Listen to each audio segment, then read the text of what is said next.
Welcome to another best free hit team video, but it's going to be a bit different as I'm going to also discuss honorable mentions and just some of the best options for this game week. And you don't even need to free hit to find this video useful, because these could also give you a really good indication of the best players to buy, and there'll also be a transfer tips video where I talk about this as well. And if you want a wildcard out of these in 28, then so be it. You may not want them long term, but they're really good in Game Week 27. And I'll show you at the very end a best free hit team draft. I'll go through that one by one as well. So let's get straight into this. A massive shout out goes out to all the channel members and also Federico Caliso for becoming a Patreon once again. It's much appreciated. Check out the description below for a list of all the perks if you become a Patreon or a YouTube member. It's all much appreciated, and thank you to all the subscribers. We just hit 10,000, so it's massively appreciated. And on screen right here, we've gone for Foden, De Bruyne and Walker. They don't make the cut in my best free hit team video, but they're still really good choices. Now, there are a few question marks about Foden with off the field antics. I think there was an incident in a nightclub where he was defending his mum. And honestly, who knows if Pep is going to punish this or not. I still think he's going to start, but if you're not that sure, then you could go for Jadon Sancho instead, or double up with City through Sterling and Mahrez, who I think are better options anyway in Game Week 27. But Foden is still good. I expect him to start, but I could be completely wrong about that. Then there's Kevin De Bruyne. Statistically, he's way off Raheem Sterling, but De Bruyne was showing some very good form before he got benched against Norwich, and then he blanked in the game against Spurs. So not that great in the last few game weeks for De Bruyne owners. He's still a really good choice on the free hit, but I would rather go for Mahrez and Sterling in Game Week 27, considering the form of both of those players. And then you can triple up with Cancelo, who I think is a non-negotiable. You have to go for Cancelo on this free hit. And then there's Kyle Walker. If you want to instead double up on City defence, I would go for Walker or Laporte. So a shout out goes out to all of those in the reaction stream who pointed out Kyle Walker. He is a good choice. My preference is to double up on their attack, but I can understand why you would go for the defence instead. You might not trust United or Southampton like I do. You can go for one Burnley defender who doubles and then two City defenders, and maybe in midfield you can go for De Bruyne, Sterling, Foden or Mahrez. So that's a really good choice. There's also more rotation in the midfield and attacking positions compared to the defence, so that's a really good shout once again. And these three players are worth considering. The same goes for Laporte, but they don't make the best free hit team in this instance. Sancho has actually been in my normal team, but I think if you have enough money, then I would go for Raheem Sterling instead, and then go for a few others that I think you will probably have a good idea about anyway. Cristiano Ronaldo is still worth highlighting. He's been very poor recently. He scored against Brighton, and he has been active in recent games, but in terms of the actual goal output, very poor. They scored 4 past leads, and he wasn't involved in any single one of them, which is a huge surprise. And if it's a question of Ronaldo or Kane, right now I would go for Kane, who also has a better fixture on paper. Leeds defensively are much worse than Watford under Roy Hodgson, so I think I would rather go for Kane. And with Man United, my preference is to go for Bruno Fernandes, and if you really want to double up there, then I would go for Jadon Sancho as well. So Ronaldo is actually not really at the forefront of this free hit, or in terms of the best United options in Game Week 27, but that doesn't mean he can't haul. And if this is your normal team, I will definitely hold on to him for this week and then look to sell in the coming weeks when those fixtures look really poor, starting with Manchester City in Game Week 28. You could also consider going for David De Gea in goal and possibly doubling up on Burnley defence with Tarkowski and me or Roberts. And I already talked about Burnley having some really good fixtures in terms of Leicester and Palace, where both teams suffer a lot from set pieces. Burnley are known and renowned for them, and Ben Mee and Tarkowski could be really good. So instead of maybe picking one and going for the wrong option in terms of the one who actually scores as opposed to the one that doesn't, you could get both of them and go for David De Gea in goal to facilitate that. Other options for Man United include Luke Shaw and possibly Maguire. Maguire actually got -3 points in this reverse fixture against Watford last time out in Ole Gunnar Solskjaer's last game as Manchester United manager. I would go for Luke Shaw for the attacking threat, but there's also the risk of rotation with Telles. So De Gea is just kind of your safe option defensively, also gets bonus and save points, the most saves of any goalkeeper this season. He's been very good. And Ronaldo's still worth mentioning, but Harry Kane has to be the preference. And in midfield you can go for Sterling and many others that I'm going to discuss very soon.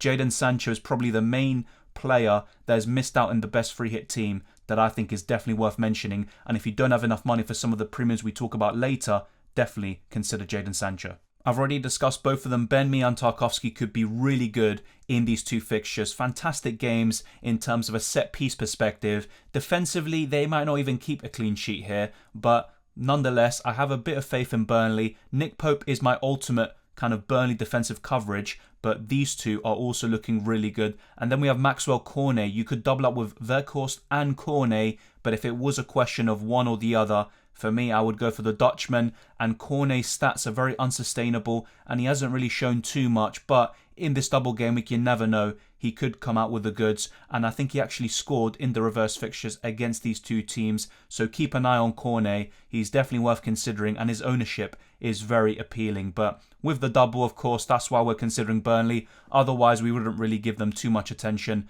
But this week, I think all three of these options, as well as those that actually make the cut, they all look very good. I wouldn't really consider anyone else in this team, though. Southampton are another team that have a very good fixture on paper, but I would urge a bit of caution here because Norwich have improved recently, so I don't think it's that simple, and I don't necessarily expect Southampton to keep a clean sheet. It could be a high-scoring game.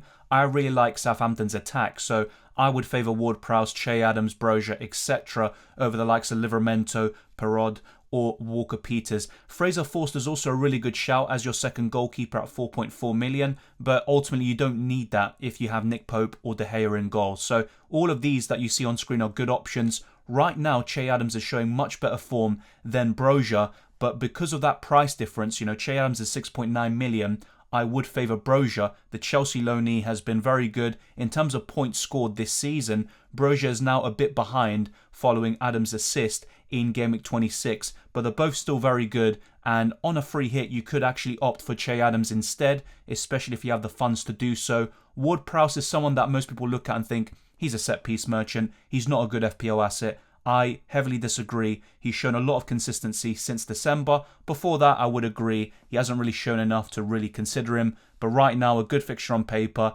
Even in Game Week 26, where he didn't get an attack in return, he managed to get bonus points. So I would go for one of these options if maybe you're not a big fan of Brozier, Livramento, or you want to go a bit different. This is the last section in terms of the players to highlight that haven't made the cut. Jamie Vardy's in here because he could be available against Burnley and he could actually be in for a return. That's kind of a really punty one though. Then there's also Saint-Maximin who picked up a knock. We're not even sure if he's going to be available, but if he is, I would highly recommend him if you have the funds. He got a double-digit return against Brentford last time out in the 3-3 draw, and Newcastle have improved tremendously. Brentford are one of the most off-form teams in the league, as opposed to Newcastle, who are right up there actually in recent game weeks. So Saint-Maximin, he's also someone to consider for double game weeks 28 and 29. That's when you mainly want him. But even in game week 27, he could actually be your kind of trump card and be very good. Most people won't consider him on a free hit, and his ownership is a bit higher anyway, so maybe the upside isn't as high if he produces.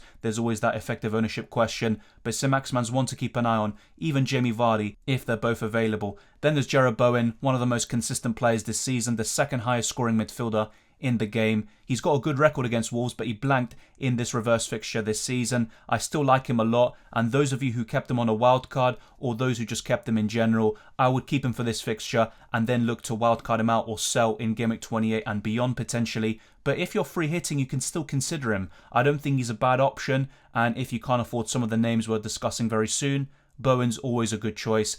I just don't like West Ham's form, and Bowen blanked once. That doesn't mean he's suddenly a bad option. If anyone's going to do anything for West Ham, it will be Jarrod Bowen, and there's so many alternatives in midfield, as you'll see very soon. So maybe there isn't a place here for Jarrod Bowen, but he's still a great player and a fantastic FPL option, so do not discount him just yet. A brief rundown of the fixtures. Southampton-Norwich, I pretty much covered all the players I'd want from that fixture. The only other player I would consider possibly is Timo Pukki. In the Leeds versus Spurs game, there is Rafinha. And for Spurs, you could go for someone like Kulusevski if you really want to go differential. Or in defence, go for another player. Reguilon is still out, by the way, for Game Week 26. But he should be fine for Game Week 27. That's ultimately up to you, though. And I still think Leeds could score a goal or two, but Spurs will become the victors there. So I'm not that sure if I'd really want to go for other players other than Son and Kane. In Brentford versus Newcastle, I think Saint-Maximin's the main guy I would want, but both teams could have some interesting options here and there.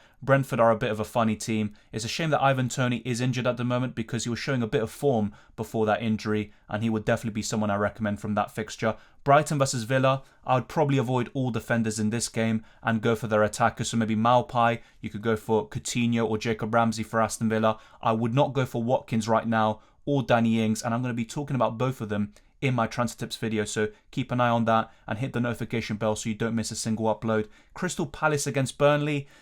Not really a big fan of these players. Edouard, someone that I talked about a lot in Gameweek 24. He's been so disappointing in and out of the team, so I can't really recommend him. There's still Elise or Conor Gallagher, but in this fixture, it's just mainly the Burnley players because of their double game week. Man United against Watford. There is Dennis and Ismaila Sarr. They are not bad options in this fixture. Joshua King could get that penalty, but I just don't like him as an FPL asset. He's very inconsistent, a poor finisher, and I would much rather have Dennis or Ismaila Sarr there. But for Man United, I already talked about all those options, so there's plenty there. Everton against City, just avoid all Everton assets for me. I think City are going to win big. I could be wrong about that, but I think City will win comprehensively, and we spoke about them in depth. West Ham versus Wolves. Jimenez is still a decent option. You could maybe go for a Wolves defender potentially, but I'm not that sure if Wolves will keep a clean sheet here. It should be a very good game. They're both evenly matched. Wolves are in much better form, so you would fancy them, but you can't discount West Ham at the same time, which I might have done earlier on.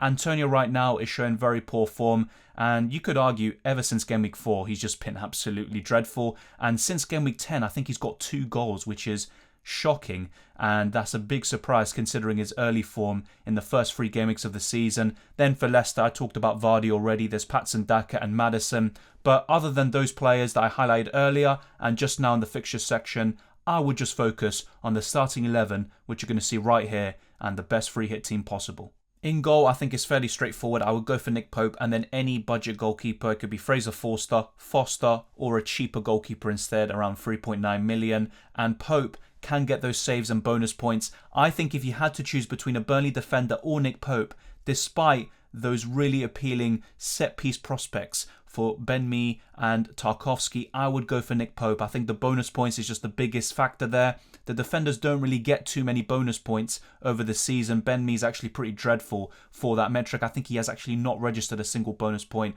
So I would go for Nick Pope in goal. But if you can't afford him, you could go for a cheaper goalkeeper like De Gea. But my preference would be Nick Pope, and I'd try to find some money in order to facilitate this move. I think it would be definitely worth it, and a really good differential as well.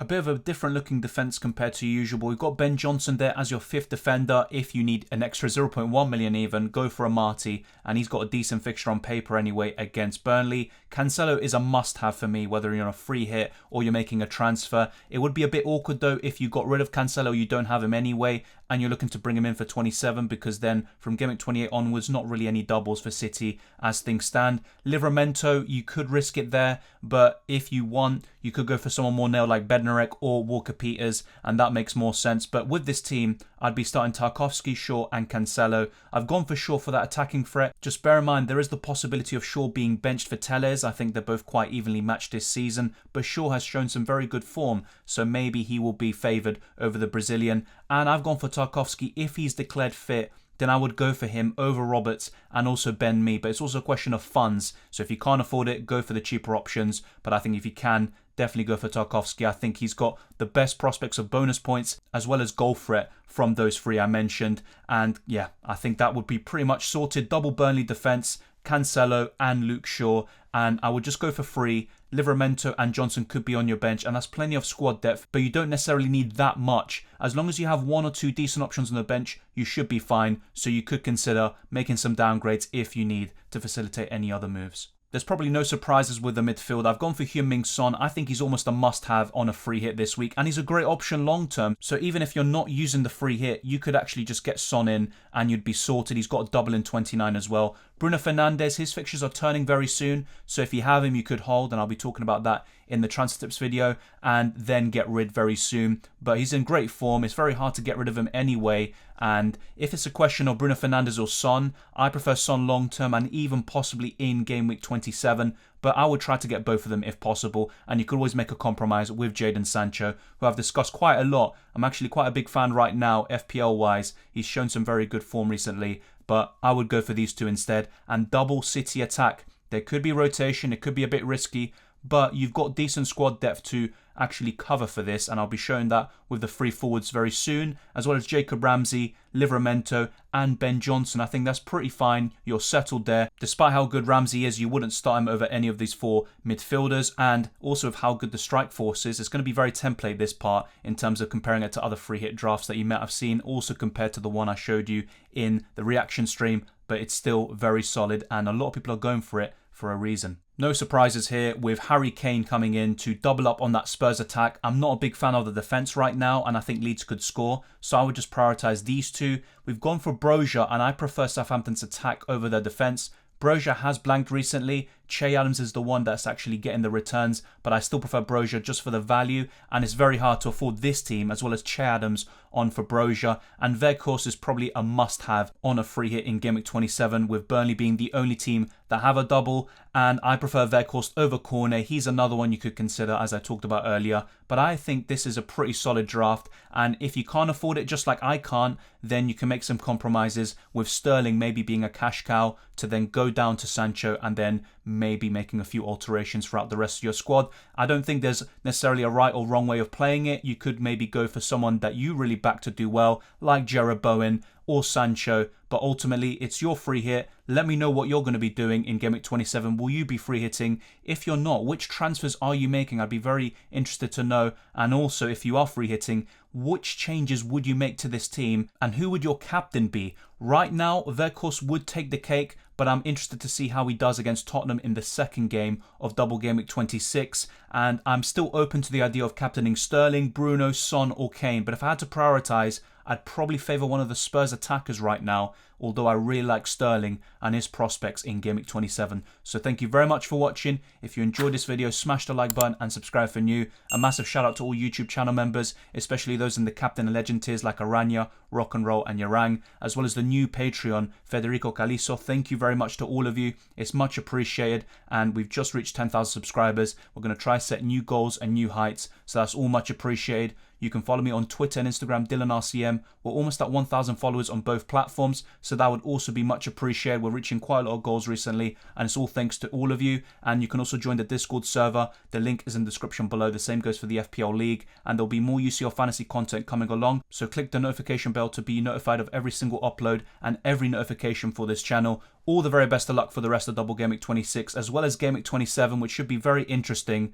Enjoy the football, and I'll see you next time.